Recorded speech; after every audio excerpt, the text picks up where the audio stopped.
उतनी ही मोक्ष की इच्छा जागेगी। जितना अहंकार होगा उतनी ही मोक्ष की वासना जागेगी। आज हम जानेंगे मोक्ष क्या है और कैसे मिलेगा। 84 लाख योनियों का क्या अर्थ है? आपका अगला जन्म क्या होगा? क्या आपको किसी जानवर की योनि मिलेगी या फिर इंसान की? ये एक ऐसा रहस्य है जिसे सीधे तरीके से कभी नहीं जाना जा सकता, लेकिन अपनी गहरी समझ का प्रयोग करके इस सिस्टम को जानने की कोशिश की जा सकती है। इन सभी प्रश्नों को आज हम हमेशा की तरह अपनी बुद्धि और विवेक से समझने की कोशिश करेंगे।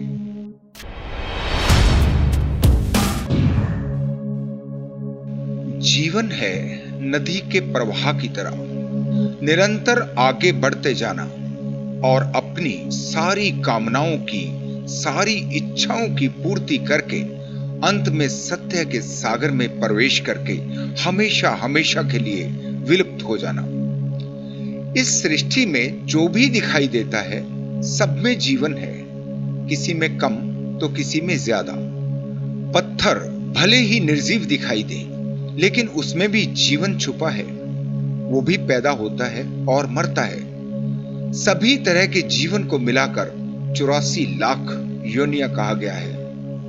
जैसे नदी कभी पीछे लौटकर नहीं देखती, ठीक ऐसे ही जीवन में भी पीछे की यात्रा की कोई संभावना नहीं है। यात्रा है निरंतर आगे की तरफ। जीवन शुरू होता है सबसे कम जीवन से, जैसे कि हम कहें पत्थर, जिसमें सबसे कम जीवन दिखाई देता है। इतना कम कि उसे देखना और समझना भी मुश्किल है। सदियों सदियों से एक पत्थर पड़ा रहता है और समाप्त होकर एक नए जीवन में प्रवेश कर जाता है, जो पहले से कुछ अधिक चेतन हो जाता है। जैसे उदाहरण के लिए हम मान लें कि पेड़ पौधों का जीवन पत्थर से पेड़ की यात्रा के दौरान न जाने कितने जन्मों से गुजरना होता है।